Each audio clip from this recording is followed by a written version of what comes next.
Hi, Phil Ciccio here, founder of Success Think and co-founder of Goal Genesis, the most effective goal setting, accountability, and assessment platform on the planet. You got to check it out. Listen, today I want to talk to you about commitment. Most people, they set out to achieve a goal and they commit to something.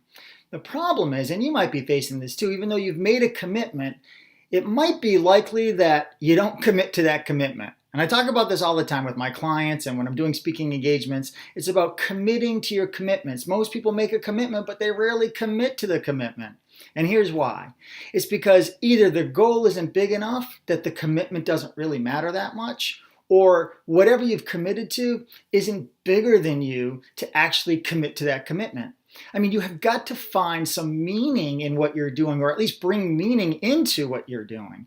And so if you've got a goal and you've committed to something, but that commitment isn't bigger than you, there's a good chance that you won't commit to it. So here's what I would focus on. I would set some sort of goal that you can tie not only to your own personal growth, whether that's your own personal development, whether that's your financial status, whether that's some promotion at work or building a business or creating an empire, whatever that is, you've got to tie that to something bigger than you, bigger than the thing. So don't just set a goal and a commitment or an action plan that surrounds the things that you want and what you want to do. You've got to find goals and set commitments towards things that are actually going to give a benefit to something greater than you, that you can say, you know what, because I accomplished this, this has happened. In other words, you need to extend that benefit of whatever it is that you're going to get to something greater than you, whether that's your family. It could be, because I accomplished this and I purchased this home, or because I make more money, or I've built this business. Not only do I benefit, but so do my children, so does my wife, or so do other people in my world. Or if you want to do something bigger than just your world, right, and you want to go out to the world, whatever it is that you're trying to accomplish, tie it to something bigger than you, like your community, the country, or the world, right? And so if you can tie yourself and whatever you're committed to, your goal and your action plan, to something greater than you, I can promise you there's going to be a better chance that you'll commit to your commitments. Because people give up on their own things, right? Like sometimes, we set a goal, we have a commitment to do something, and it's because it's for us. We can sometimes just let it go because it's just us. And sometimes we don't have the belief in ourselves, or we don't feel like we're really worthy of it. But if you can tie whatever it is that you're looking to try to achieve to something greater than you and focus on that, then it's hard to not commit to it. Listen, if I've committed to do something for my children, or I've committed to do something for my wife, or my family, or my clients, or the community, or the world, man, that's bigger than me. There's a good chance I'm going to commit to my commitments because it's bigger than me. So try to move outside of yourself. Find something that you can bring meaning to and get meaning from, and go out there and crush it, because it isn't just about you. It's about something bigger than you. The other thing that you really need to do is you need to get yourself around a peer group. Now, you probably have a peer group right now. Is that peer group serving you?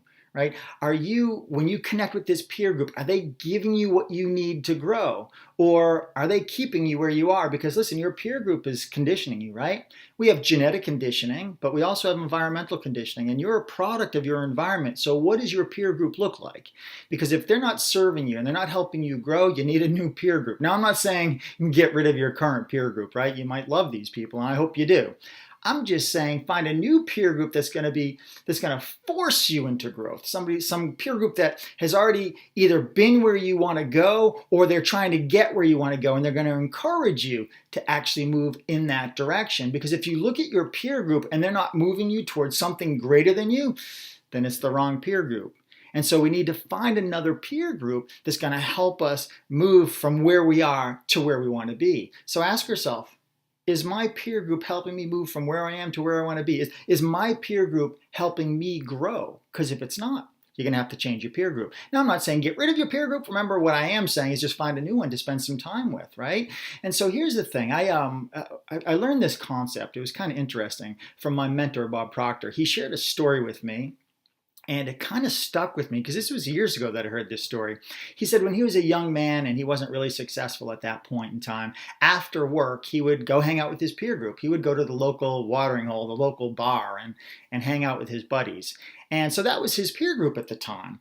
And he said one night he walked into that bar after work and he ordered a drink and he's sitting there, he's at the bar and he's got his drink in his hand and he starts to look around at his peer group. Now he wasn't calling it his peer group at the time, I'm sure. He was just saying, these are the people I hang out with, these are my friends.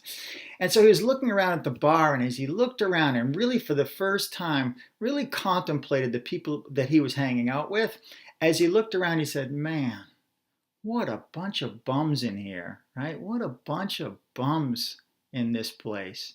And it just struck him just like that. If I'm hanging out with a bunch of bums, that must mean that I'm also a bum. That was a defining moment in his life. And so he pushed the drink away from himself. He walked out of that bar and he never went back. So think about this for a moment, right?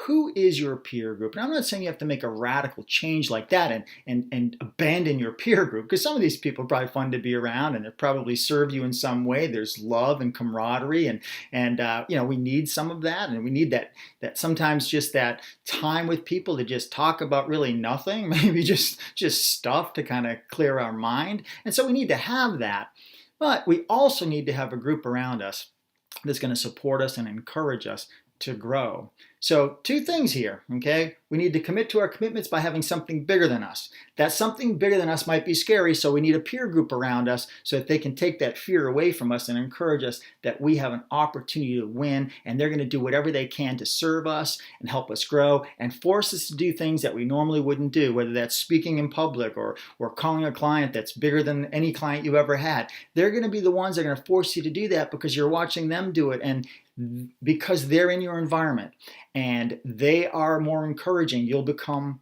part of that. And so if I'm going to be conditioned, who do I want to be conditioned by?